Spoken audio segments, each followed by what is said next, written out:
The shadow moved and the strings snapped. She stood amidst the blinding white lines, a contradiction etched in granite and lightning, a quiet storm preparing to detonate.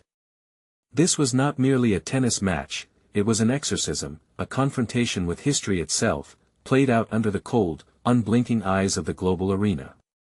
The air grew thick, electric, a silence so profound it was deafening, the kind of silence that precedes an inevitable, terrifying rupture. Her opponent, a legend carved into the annals of the sport, watched with increasing dread as the composure became a prison, locking away a volatile, unmatched power. The serve, a ballistic missile defying physics, came, again and again, impossible to track, lethal in its precision, culminating in that final, devastating point. The scream never left her lips, yet the victory resonated like a silent detonation, vaporizing doubt, establishing a new regime. She was the conqueror, the quiet assassin, leaving only stunned silence in her wake, and the chilling realization that the landscape of power had fundamentally shifted. How does one measure the cost of transcendence? She arrived like a whisper in the echoing vastness, a fusion of cultures and quiet ambition, suddenly screaming across the speed radar of the tennis world. Born in Japan, trained in America, her identity was a tapestry of competing forces that forged an unnatural resilience. The world was watching closely, dissecting her every move, expecting the customary swagger, the predictable bravado of a champion. Instead, they found an introspection, a vulnerability worn not as a shield, but as armor, proving that true strength often resides in the refusal to dissemble.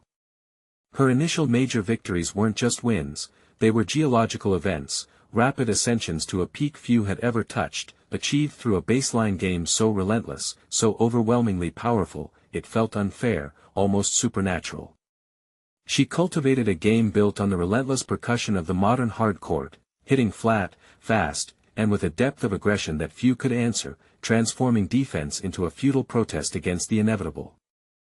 The machine was purring, relentlessly accumulating titles, particularly on the unforgiving asphalt of the hard courts, where her speed and flat hitting were maximized into weapons of mass disruption. Yet, behind the glare of success, something darker was stirring, a profound misalignment between the exterior expectation and the interior reality. The constant, crushing spotlight required a performance of stoicism that eroded the soul, demanding a perpetual mask.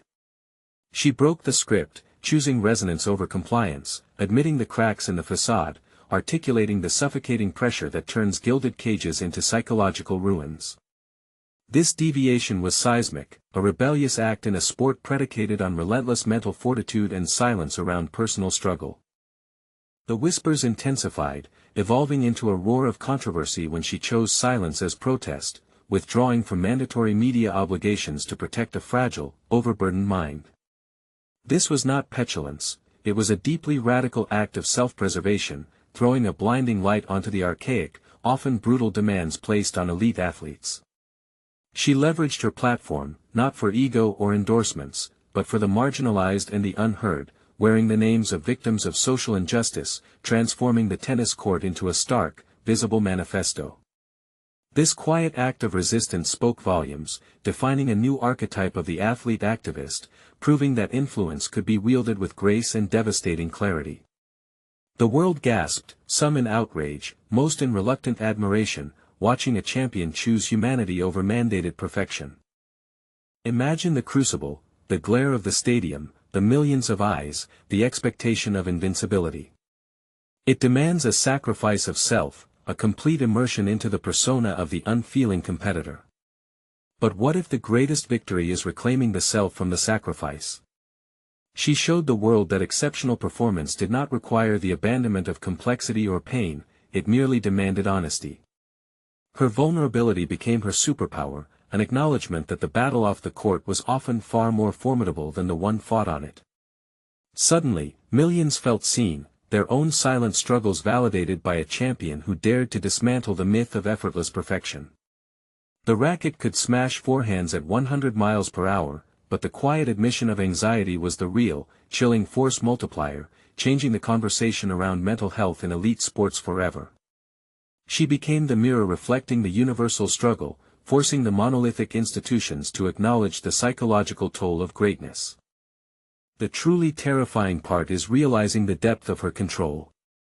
She was not merely hitting balls, she was exerting psychological dominance, converting her internal struggle into external, structured power.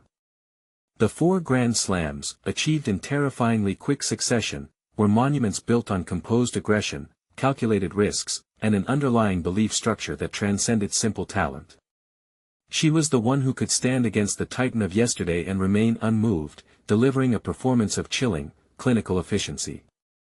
This wasn't luck, or even just skill, it was the manifestation of a newly defined self, harnessing the very forces that sought to break her. Yet, the question lingers, in achieving this extraordinary level of dominance, what parts of the self are forever left behind in the echo chamber of the stadium, echoing under the floodlights?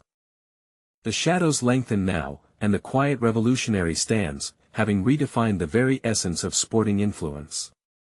She took the template of the untouchable superstar and infused it with fragile, necessary humanity, forcing a dialogue that rattles the foundations of professional sports. She proved that the heaviest serves can sometimes be the words left unsaid, delivered with the devastating clarity of conscience. The legacy is not just the trophies gathering dust, but the profound, unsettling change she instigated, shifting the axis of power from the institution to the individual, demanding accountability and empathy. It is the chilling realization that true power lies not in silencing one's critics, but in embracing one's own necessary, internal storms. What price the crown, when the head beneath it is continually scrutinized?